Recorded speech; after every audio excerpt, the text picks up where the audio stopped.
Planner, presented by BSC, Investors Protection Fund. Hello and welcome. You're watching Financial Planner, and today of course we'll talk about your financial planning strategy, what you really need to keep in mind while you're of course determining your goals and determining where you want to allocate your assets. To talk about that, we've got with us Harsh Roongta of Apna Paisa, who joins us in our studios. Thanks Mr. Roongta for joining in this afternoon. So Roongta, just to get started, before we of course get down to talking about allocating your assets to your goals, tell me about how important is it to have a structured planning of your goals, or to have actually your goals listed out, because a lot of us don't actually do it. Oh, absolutely. I think as they say, when you don't know where to go, any road will take you there. So you actually need to know what you're saving for. What is the amount? So first, I mean, people just say, I want to make money. Make money to do what? Possibly to get a corpus for your retirement, for your higher education of your child. You need to estimate the amount you need. Okay. So you need to do it as if what would you need if your child was to have that higher education today. Add a factor for inflation, 8%, 10%, I mean that's an estimate. And that gives you one goal. When you list down various goals, you'll get a list of your goals. And typically for most people, they normally don't have resources to meet all their goals. Okay. So you then need to prioritize. Okay. Which of your goals are more important. So I think this exercise needs to be done before you start investing, because depending on your goals, what you invest in, for how long, etc., will completely change. Mr. Roongta, help me understand this. Yes, you might sit down when you're in your late 20s and decide that, you know what, you want to plan for your future, you're going to list down all your goals. How often does one revisit it? Because your priorities will change every couple of years. I mean, at 28, you'll probably plan for your marriage. At 35, you'll be planning for your kids. Oh, so absolutely. That is what your planning exercise is, never a one-time affair.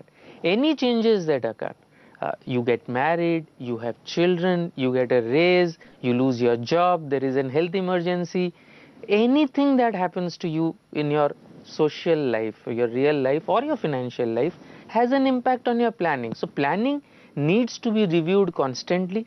At the very least, it needs to be reviewed once every year. Okay. And that's why we recommend once a year. At least once a year. Your goals and your priorities, because they could change. Right. So I think once a year, and that's why we advise that you should seek professional help. Do you also assign the time horizon to your goals? Because I believe that would be crucial in determining what your goals are, right? Oh, absolutely. So, I mean, you plan for all your goals. I mean, retirement may be a little bit away when you are young, right, but you could have your own marriage goal, for example. If you have to bear the expenditure, then right, you need to plan for that. If you have to buy your own house, you have to plan for that. So all those things you will have to plan for. And some goals will be in near term, some goals in the medium term, and some goals in the long term. So Roongta, you've also indicated that you should put a monetary value to your goals. How does one determine that? I mean, it's not a number that you just randomly wake up and think of and assign that against a goal, right? So how do you sort of factor in what the monetary value should be? So it is an estimate at best, and the reason it is important is, unless you have a monetary value, how do you plan your investments? Right. So I mean, just like the example we discussed, higher education of your child. Now, you absolutely don't know what your child is going to do. Your child is, say, 2 years old, right, and you're planning for higher education when he or she is going to be 18 years. Right. You have no idea whether she'll do medical, whether she will do an MBA, whether she'll do it in India or overseas. Right. You have to estimate. So you say, assuming that she did it today, and I'm assuming that she will do an MBA course, for example, that will cost X amount of rupees, let's say 10 lakhs of rupees today. Then I can estimate. Now, it's possible that she may actually end up doing a medical course, which might be more expensive, or she may not end up doing post-graduation at all. But, I mean, financial planning works on estimates. Right. And that's why the review is most important, because as you come closer to your goal, you get a little more clarity. Right. Mr. Roongta, also in a country like ours, you're talking about a 10% inflation. So you might assign about 10 lakh rupees to higher education, which should be about 15 years later. But that 10 lakh rupees 15 years later will be hardly anything. Absolutely. How does inflation come into the scheme of things? Because for a normal retail investor, they might not even have that kind of knowledge or know-how of taking inflation into consideration. So absolutely, two things. One, you take the help of a professional financial planner that will ensure that all these are taken into account. If you don't want to do that, or don't have access to a financial planner, Microsoft Excel is probably your next best friend. Right. I mean, you do 10 lakhs, 1 plus 1.10 raised to the number of years, that will give you the inflated value at the end of 15 years. And that is very crucial. So one needs to take inflation into account. Absolutely. Right. So that is, of course, of how your goals are set. Now we come down to financial planning and making those investments. Just take us through how one should be doing it to begin with. I mean, you've got your goals down. What next? So one, you got your goals down. Now you have got specific goals, because you may not be able to meet all your goals. Now, when So just to come back to it, your short-term goals would be, what does this call of time horizon would we look at? So anything up to 3 years Is a short-term goal. Anything up to 5 years, I would say less than 5 years is short-term. Okay. From a retail person's perspective. Right. Medium term would be? It would be 5 to 10 years. And long term would be? Anything about 10 years. Usually your long-term goals are retirement. So that's retirement, children's education. If you start planning fairly early, children's higher education and retirement. Right. And children's marriage tend to be long-term Okay. goals. Medium-term goals, if you don't Buying a already house. have a house, I think that tends to be a medium-term goal. And your marriage could be about 5 years. Your marriages or other, buying a car, going on a foreign vacation, those could be short-term goals. Right. Mr. Roongta, going back to what you were saying, and I interrupted you there. Once you've listed your goals, put a time horizon to it, and of course assign a monetary value, what happens next? So then I need to invest for each of my goals. Okay. So first I do a tally of what assets I have and what liabilities I have. Okay. Right? I assign specific assets, existing assets. Now, you can do an exercise by which you say that the existing assets are properly not in a proper channel, you may need to change it. But you need to make sure that every asset, either existing or new investment that you are making, needs to be assigned to a specific goal. That's extremely important in terms of maintaining discipline. Because imagine, you've got now separate investments going for retirement, separate investments going for your child's higher education, an emergency crops up. Moment an emergency crops up, if you are eating into something that you are saving for a long-term goal, you know what exactly is getting affected. Right. So if you want to go on a holiday and you think, oh, this investment is lying around, why don't I borrow from there? When that asset is specifically earmarked for your child's higher education, you know you're going on a holiday at the cost of your child's higher education. That tends to maintain discipline. Also, you tend to know whether you are up to speed on your child's education or retirement or whatever your goal is. So having specifically allocated assets, whether existing or future, is important. Right. The second step could be, for future, what do I invest in? And I think that depends on your time horizon and your risk profile. And typically, the longer the time horizon, your risk profile can become higher, even for the most risk averse. As the time profile increases, your ability to take risk will definitely increase. Right. Mr. Roongta, also what I want to understand from you, I think this is a common mistake a lot of people make, is where they will plan for their short-term goals and they say, you know what, maybe 10 years later we'll start planning for our long-term goals like retirement of your child or, you know, your child's marriage. How do you fix that psyche? Because you can't be looking at just one goal at a time, right? It's all about multitasking at the end of the day.